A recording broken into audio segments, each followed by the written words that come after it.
Tá ouvindo? Fala, gente! Boa noite! Quem fala aqui é o professor Jorge Alonso, para mais uma aula ao vivo. São novamente 19 horas e 5 minutos. Estou aqui com vocês, depois da nossa última aula que nós tivemos na sexta-feira, né, de Lei Orgânica do município de Mangaratiba. Hoje é o dia de dar algumas dicas para vocês aqui sobre o Estatuto de Mangaratiba. Lei Orgânica e Estatuto está previsto em todos os cargos de nível médio superior. Então, você que vai fazer essa prova tem que saber muito dessas duas partes da matéria que compõem aí o seu edital. Amém? Vamos parar de enrolação, vamos para a aula. Eu vou falar aqui sobre os tipos de servidores, posse, exercício, nomeação, forma de provimento, que são os itens mais importantes do Estatuto de Mangaratiba, tá? Sempre é bom falar, né? Deixa eu voltar aqui rapidinho, ó. Nós estamos estudando o Estatuto, eu sou o professor Jorge Alonso, faço parte do projeto Magistério Brasil e eu gostaria de falar para vocês o seguinte: o Estatuto, você consegue baixar na internet, Estatuto de Mangaratiba é a lei número 5 de 3 de maio de 1991. Obviamente que eu não vou começar aqui desde os primeiros artigos, como eu falei, vou apontar para vocês os tópicos mais importantes.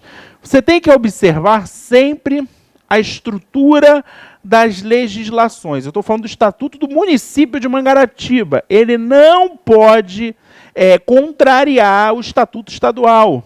Ele não pode contrariar o Estatuto Federal, que é a Lei 8.112. Então, você tem que ter esses parâmetros também de estudo para entender bem o Estatuto, tá? Vamos para o artigo 2º. Para efeito desta lei, servidores são funcionários legalmente investidos em cargos públicos, provimento efetivo ou em comissão, e os inseridos em quadro suplementar a que alude esta lei. Em primeiro lugar, aqui ele já fala do termo provimento. Prover é acessar, é entrar. Formas de provimento, nós estudaremos daqui a pouco, né? Você vai estar acessando, fazendo parte do quadro de funcionários daquele determinado município, estado ou da União, tá? E aí você vai ver que você tem dois tipos de servidores. Os servidores, para o Estatuto, você tem servidores efetivos ou servidores comissionados, que são os cargos em comissão. Servidor efetivo é todo aquele que é aprovado em concurso público de provas ou de provas e títulos. Não tem como você tornar-se um servidor efetivo por mera indicação, por aceitação de currículo, por uma avaliação simples ou por um processo seletivo de contrato temporário. Ah, eu fui contratado temporariamente para o município de Mangaratiba para fazer uma obra e, de repente, tornei-me efetivo. Não, essa hipótese ela não existe, tá? Então, servidor efetivo é aquele que é aprovado em concurso público de provas ou de provas e títulos. Você aí que está assistindo essa aula agora, que será um servidor efetivo do município de Mangaratiba, amém? Aí você vai se tornar-se um servidor efetivo. Aí você vai ver todas as etapas, né? Ah, tomei posse, quer dizer, fui nomeado, tomei posse, entrei em exercício. O que é isso? Isso a gente vai entender hoje. Servidor comissionado é todo aquele que é de livre nomeação ou livre exoneração. Você pode ser contratado, admitido, exonerado, mandado embora a qualquer momento. São exemplos de cargos comissionados: secretários, chefes de autarquias, de órgãos públicos. Geralmente são cargos políticos, né? Quando você entra no período eleitoral, passado o período eleitoral, que os prefeitos, os vereadores tomam posse, é feita a nomeação dos secretários. Então, eu vou te dar um exemplo. Do estado do Rio de Janeiro, tivemos um secretário aqui de transporte, ficou muito famoso, por sinal, pela entrevista que eles davam, porque o sujeito deputado estadual, deputado federal, Juninho do Pneu. Puta que... Desculpa. Juninho do Pneu não sabia nem falar. é deputado e chegava lá e dava suas entrevistas. Ele era nomeado, ele foi nomeado pelo governo Cláudio Castro como secretário de transporte.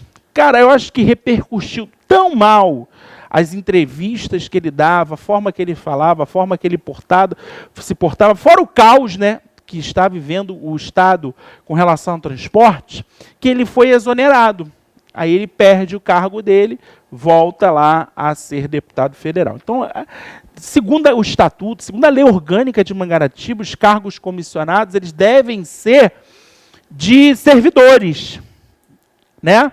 Então, por exemplo, eu, Jorge Alonso, estou aqui, bonitão, aqui do Rio de Janeiro, não tem nada com o município de Mangaratiba, teoricamente não posso ser um secretário de educação do município de Mangaratiba, ele tem que ser de um servidor ativo do município, tá? Então, o cara pode ser nomeado a qualquer momento e pode ser exonerado, tá? Beleza? O artigo 9º fala, são requisitos básicos para ingresso no serviço público. Deixa eu pegar o apagador aqui. São requisitos básicos para ingresso no serviço público. Então, para você ingressar como servidor ativo, né, no caso aí do município de Mangaratiba, você tem que ter a nacionalidade brasileira. Aqui é bom falar que a Constituição Federal, no seu artigo de número 12, Constituição Federal de 88, no artigo número 12, trata dos brasileiros. São brasileiros natos e naturalizados. Então, existe o brasileiro nato e os casos previstos em lei, e existem os brasileiros naturalizados com os casos previstos em lei também, tá? Nesse caso, a gente está falando da nacionalidade brasileira. Ele não está especificando que tem que ser brasileiro nato. Vamos dar um exemplo? Você é um brasileiro naturalizado. Você, brasileiro naturalizado, pode fazer concurso para professor 2 do município de Mangaratiba? Pode. Pode. Porque aqui ele está dizendo a nacionalidade brasileira, não tem nenhuma restrição a ser brasileiro nato. A Constituição vai dizer quais são os cargos privativos de brasileiros natos. Quer dizer, os naturalizados não poderiam tornar-se servidores públicos de alguns cargos. Por exemplo, presidente da República, oficial das Forças Armadas. Você pode fazer concurso para professor 2, se você for brasileiro naturalizado, mas você não pode fazer para oficial das Forças Armadas. Tudo bem? Vou dar um exemplo de um brasileiro naturalizado que ninguém conhece, ninguém sabe. É o filho do César Maia, o Rodrigo Maia, o Nhonho. O Rodrigo Maia, ele não é brasileiro nato, ele é brasileiro naturalizado. Ele é chileno, de origem chilena.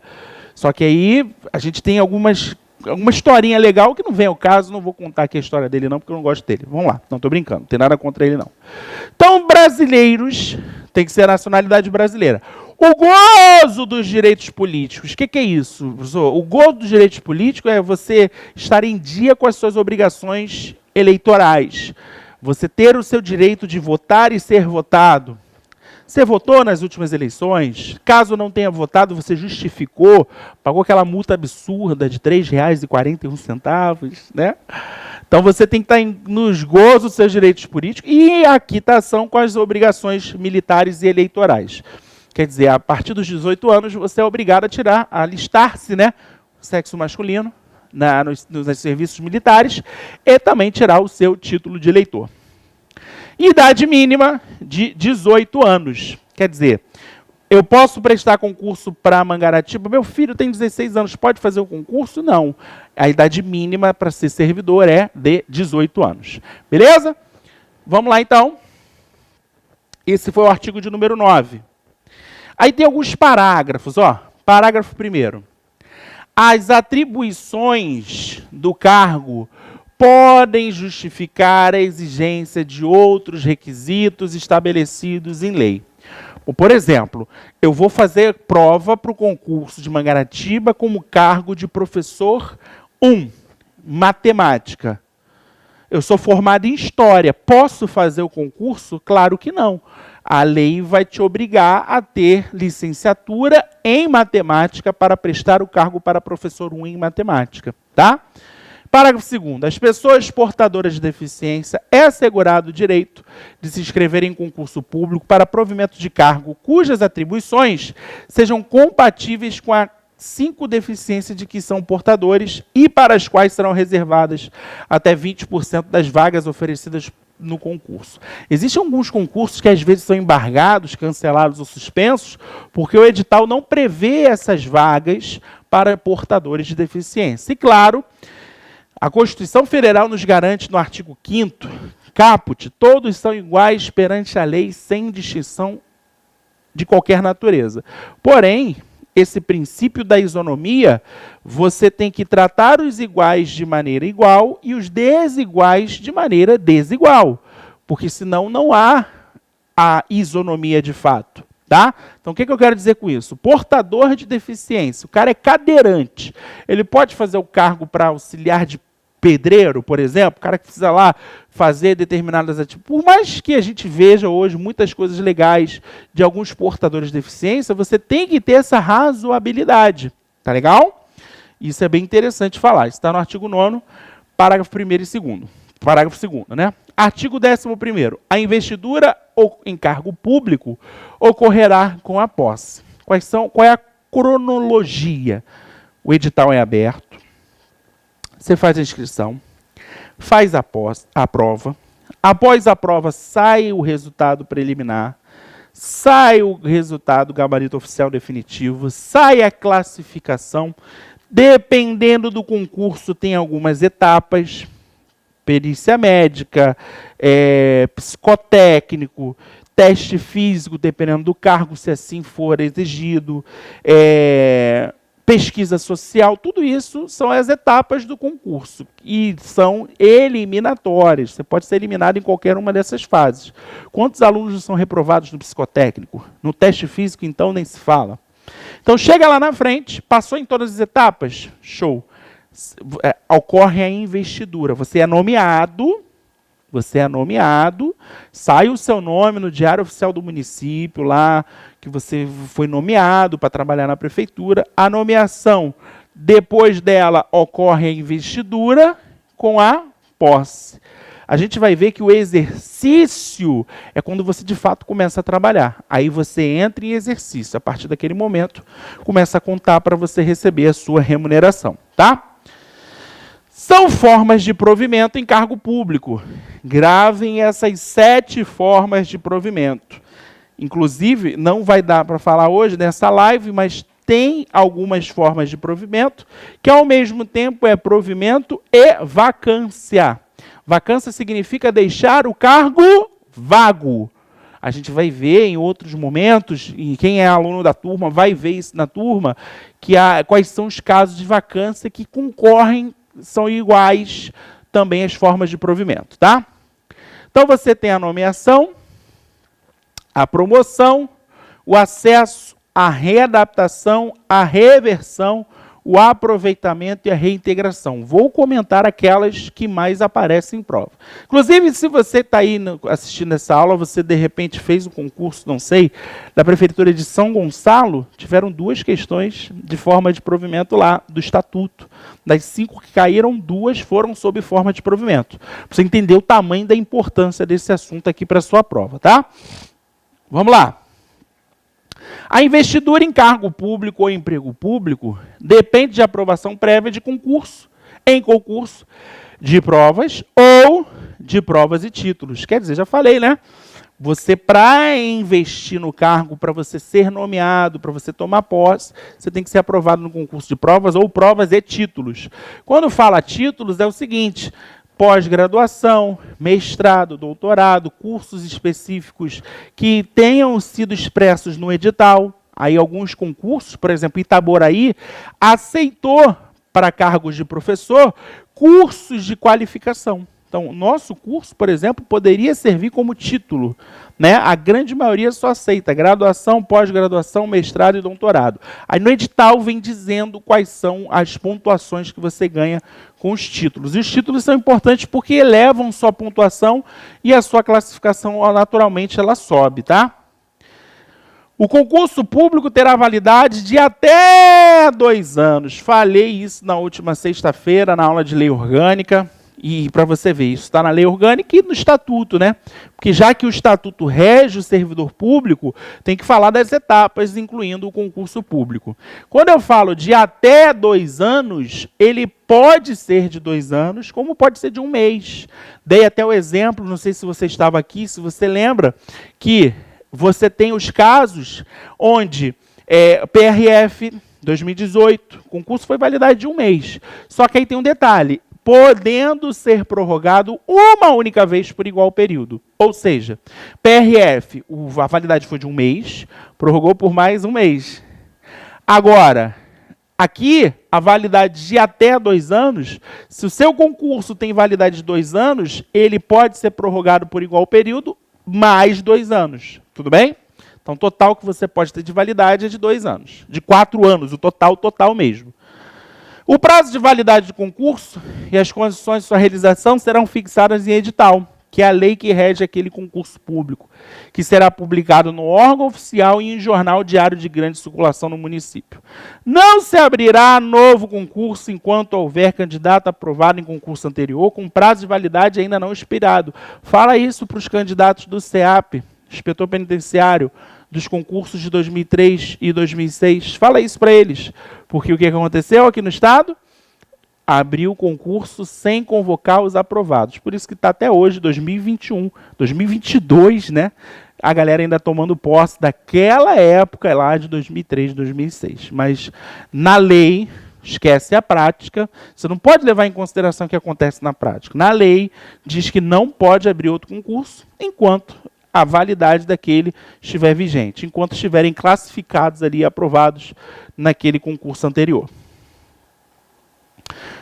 17. O edital do concurso estabelecerá os requisitos a serem satisfeitos pelo candidato. Quer dizer, quais são os requisitos, faixa etária, se é só determinado sexo, porque pode ter concurso só para o sexo masculino ou só para o sexo feminino. Isso vai de acordo com as naturezas do cargo, tá? Posse é a aceitação expressa das atribuições, deveres e responsabilidades inerentes ao cargo público, com compromisso de bem servir, formalizada com assinatura do termo pela autoridade competente e pelo empossado. Geralmente costumamos dizer que a posse é aquela solenidade, onde você vai toda linda, maravilhosa, todo lindo, maravilhoso, assinar o seu termo de posse. Assinar que você está sendo convocado para aquele órgão público e tomar posse do seu cargo. E aí você e o representante legal da administração pública vão fazer essa assinatura. É uma solenidade, bem legal, inclusive, e você vai passar por isso. A posse ocorrerá no prazo de 30 dias constados do ato de provimento, prorrogável por mais 30 dias a requerimento do interessado. Estamos aí ainda no período de pandemia, né? Hoje ainda, dia 12, né? Hoje é dia 12? 12, Júlio?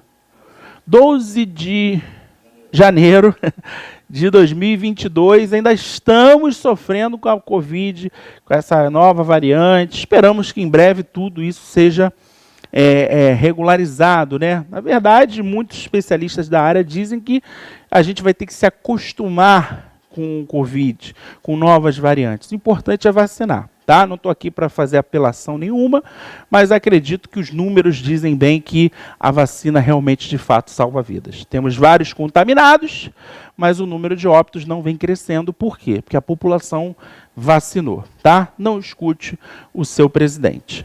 Vacine. Amém? Então, aqui você tem as informações a respeito da posse. Nós teremos também, no artigo 19, falando, a posse em cargo público dependerá de prévia inspeção médica oficial. Quer dizer, você tem que passar pelos exames médicos. Inclusive, para quem faz concurso para a Prefeitura do Rio, a perícia médica ela é muito exigente. Tem gente reprovada na perícia em pressão, com problema de pressão. E simplesmente porque naquele momento ali de adrenalina, de nervosismo, né? A pressão sobe, desce, quem tem problema de pressão. Então, tudo isso é levado em conta também na hora de você fazer um concurso público. Cuide da sua saúde. Então, a posse só vai ocorrer depois da inspeção médica oficial. Exercício, como eu já falei, é o efetivo desempenho das atribuições do cargo.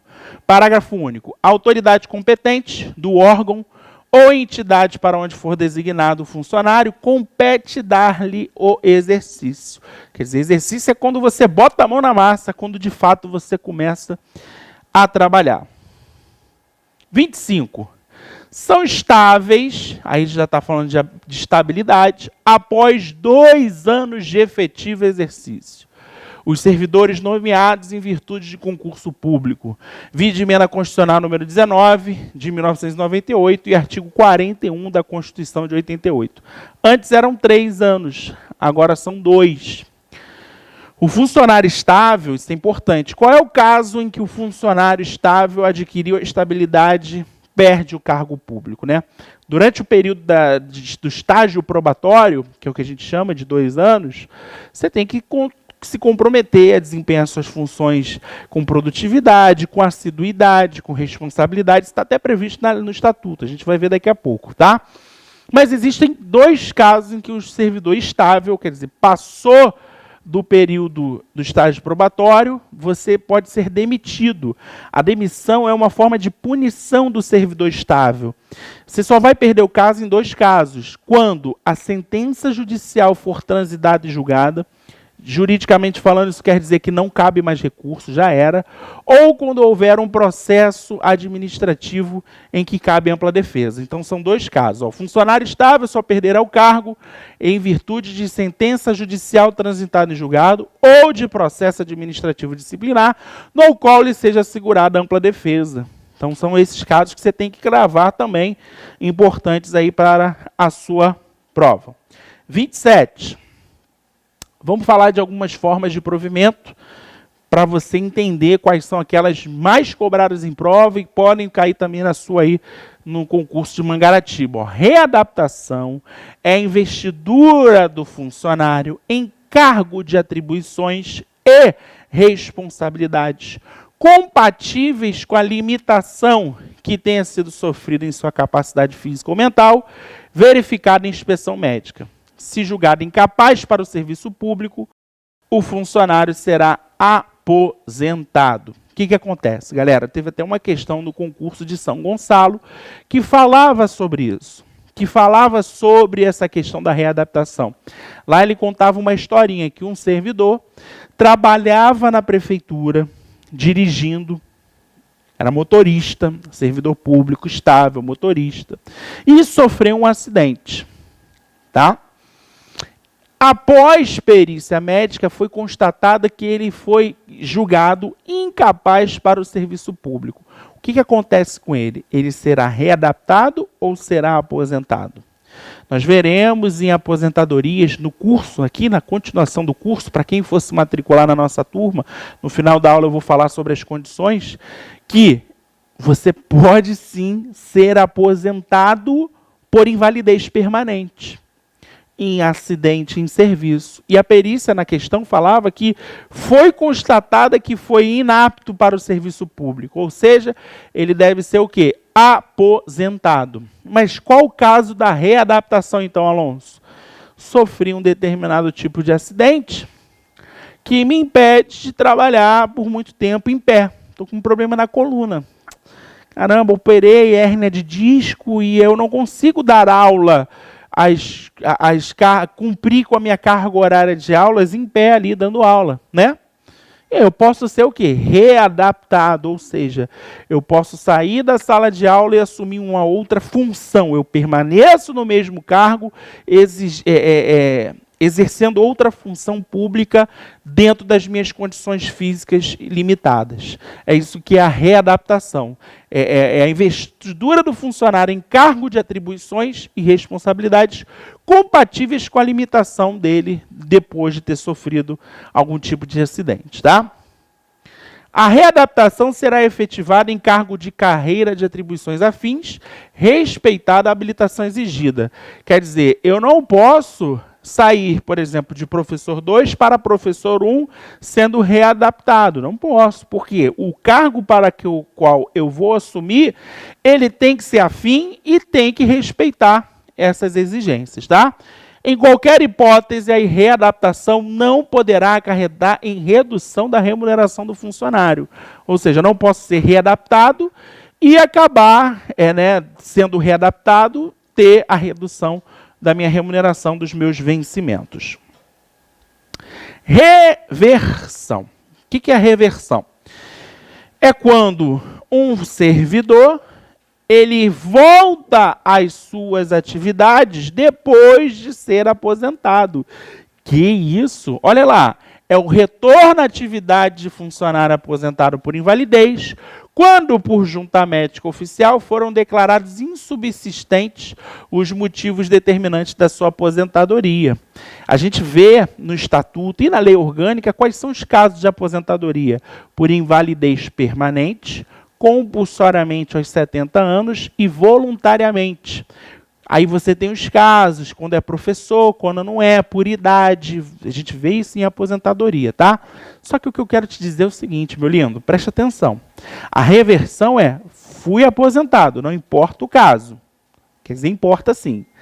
Porque se eu fui aposentado e a junta médica oficial do município comprova que não tinha motivos para a aposentadoria, eu tenho que ser revertido, ou seja, eu volto a trabalhar por um mandato judicial. O que acontece? Existem os casos.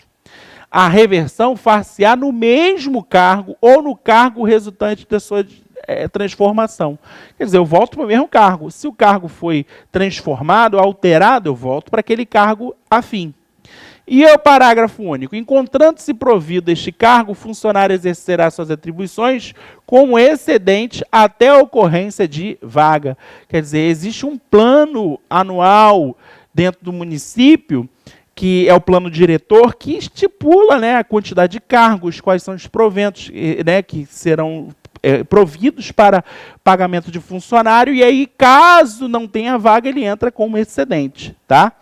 O que acontece é o seguinte, na parte de aposentadoria, nós vemos que existe a aposentadoria compulsoriamente aos 70 anos. Quer dizer, passou de 70 anos, você é obrigado a se aposentar. Então, o cara que se aposentou com 60 anos, sei lá, passaram-se 10 anos, a junta médica oficial detectou que teve falha na sua aposentadoria, ele tem que voltar? Ocorre a reversão? Não. Por quê? Passados 70 anos, ele não poderá reverter o seu cargo, ele não poderá voltar a trabalhar. E aí aqui fala sobre a questão da estabilidade. Entrar em exercício, o funcionário nomeado para o cargo de provimento efetivo ficará sujeito a estágio probatório por período de 24 meses, durante o qual sua aptidão e capacidade serão objeto de avaliação para o desempenho do cargo, observados os seguintes fatores. Quais são os 4 fatores levados em consideração para o estágio probatório do servidor? Assiduidade, quer dizer, chega no horário, bonitinho, disciplina, produtividade e responsabilidade. Ficará dispensado de novo estágio probatório o funcionário estável que for nomeado para outro cargo público no município. Quer dizer, passei para aquele concurso, fui aprovado e classificado, passei pelo estágio probatório de 2 anos. Caso eu venha a ser aprovado em outro concurso para o mesmo município, ouviu bem? Para o mesmo município, eu não preciso passar pelo estágio probatório, já entro como estável automaticamente. Agora, reintegração. Cuidado para você não confundir reversão com reintegração, tá? Reversão é quando o cara é aposentado e ele volta. Reintegração é a reinvestidura do funcionário no cargo anteriormente ocupado ou no cargo resultante de sua transformação, quando invalidada a sua demissão por decisão administrativa ou judicial, com o ressarcimento de todas as vantagens. Aconteceu isso com um professor, colega conhecido meu. Ele foi exonerado, injustamente do seu cargo público, era um fiscal de algum município desse aí da vida, ganhava muito bem a sua remuneração e ficou algum tempo lá brigando na justiça para ser reintegrado. Conseguiu. Quando ele conseguiu a reintegração, ele recebeu todos os proventos atrasados com juros e correção monetária. Então, reintegração, você retorna ao seu cargo público depois de decisão administrativa ou judicial, com ressarcimento aí de todas as vantagens. Na hipótese do cargo ter sido extinto, o funcionário ficará em disponibilidade, observado o disposto no artigo 38 a 40. O que é disponibilidade? Você fica recebendo em casa até encontrar um cargo que você possa exercer a sua função. Encontrando-se provido o cargo, o seu eventual ocupante será reconduzido ao cargo de origem, sem direito à indenização ou aproveitado em outro cargo, ou ainda posto em disponibilidade remunerada. Quer dizer, eu, por exemplo, sou professor. Aí sou exonerado, por qualquer motivo fui exonerado. Entra alguém para o meu lugar. Quando eu conseguir a minha reintegração, esse alguém que entrou no meu lugar sai e volta para o cargo anterior. Se já tiver ocupado, entra em disponibilidade remunerada, tá? Então, minha gente, esses aqui são os principais tópicos referentes ao Estatuto de Mangaratiba. Tem mais, tem a parte de aposentadoria, tem a parte de vacância.